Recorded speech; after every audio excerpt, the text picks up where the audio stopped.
శ్రీమాత్రే నమః. నిన్న మేము విశాఖపట్నంలోని సాగర్ నగర్లో ఉన్న మొగదారమ్మ అమ్మవారి ఆలయానికి వెళ్ళాం. నిజంగా చెప్పాలంటే ఈ గుడి గురించి బయట విన్నదానికంటే వచ్చి స్వయంగా చూస్తే కలిగే అనుభూతి చాలా ప్రత్యేకంగా ఉంది. గుడిలోకి అడుగు పెట్టగానే ముందుగా మనల్ని ఆకట్టుకునేది ఇక్కడ ప్రశాంతమైన వాతావరణం. గుడిలో అడుగు పెట్టగానే అమ్మవారి స్వరూపం కళ్ళ నిండుగా ఉంటుంది. చుట్టూ ఎలాంటి హడావిడి లేకుండా ఎంతో ఆహ్లాదంగా ప్రశాంతంగా ఉంటుంది. ముఖ్యంగా ఆలయం మొత్తం గ్రానైట్ రాళ్లతో నిర్మించి ఉండటంతో గుడి అంతా ఒక ప్రత్యేకమైన అందం ఉంది. ఇక్కడ కొంతసేపు కూర్చుంటే చాలు, మనసులో ఉన్న ఆలోచనలు కూడా చాలా నెమ్మదించినట్టు అనిపిస్తుంది.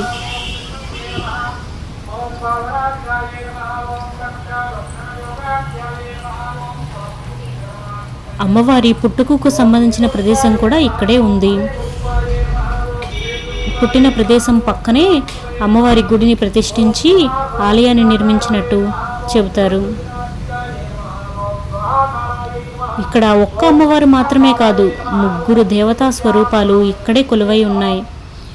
మధ్యలో మొగదారమ్మ అమ్మవారు, మరోవైపు దుర్గాదేవి, మరోవైపు సరస్వతీదేవి. అంటే శక్తి, రక్షణ, జ్ఞానం, ఈ 3 శక్తి స్వరూపాలను ఒకే ఆలయ ప్రాంగణంలో దర్శించుకోవచ్చు. మొగదారమ్మ అమ్మవారిని భక్తులు ఎంతో భక్తి శ్రద్ధలతో కొలుస్తారు. అమ్మవారి ముందు నిలబడినప్పుడు మనం ఏదో ఒక కోరిక కోరడానికి మాత్రమే కాకుండా మనసులో ఉన్న భారాన్ని కూడా అమ్మవారి దగ్గర వదిలేసి రావాలనిపిస్తుంది. అమ్మా నువ్వే చూసుకోవాలని చెప్పి ప్రశాంతంగా బయటికి రావాలనిపిస్తుంది. ఇక్కడ దుర్గాదేవి అమ్మవారి దర్శనం కూడా ఎంతో ప్రత్యేకంగా అనిపిస్తుంది. దుర్గమ్మ అంటేనే శక్తికి ప్రతీక.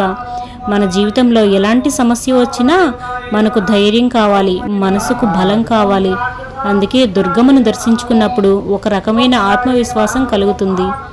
అదేవిధంగా ఇక్కడున్న సరస్వతీదేవి అమ్మవారు జ్ఞానానికి ప్రతీక. పిల్లల చదువులు, జ్ఞానం, విద్య, మంచి ఆలోచనలు, ఇలా జ్ఞానానికి సంబంధించిన ప్రతి విషయంలో సరస్వతీదేవిని ప్రార్థిస్తాం. అందుకే ఈ 3 దేవతా స్వరూపాలు ఒకే చోట ఉండటం నాకు నిజంగా చాలా ప్రత్యేకంగా అనిపించింది. ఇక్కడికి వచ్చిన తర్వాత నాకు బాగా నచ్చిన మరో విషయం ఆలయం చుట్టూ ఉన్న వాతావరణం.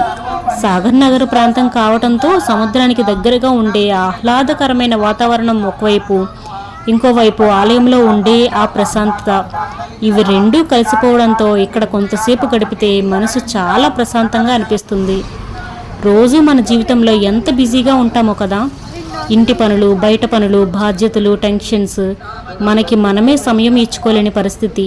కానీ ఇలాంటి ఆలయాలకి వచ్చినప్పుడు మాత్రం కొంతసేపైనా అన్నింటినీ పక్కన పెట్టి అమ్మవారిని చూస్తూ కూర్చుంటే చాలు, మనసుకు ఒక చిన్న ప్రశాంతత వస్తుంది. అందుకే నాకు వ్యక్తిగతంగా ఇలాంటి ఆలయాలను దర్శించుకోవటం చాలా ఇష్టం.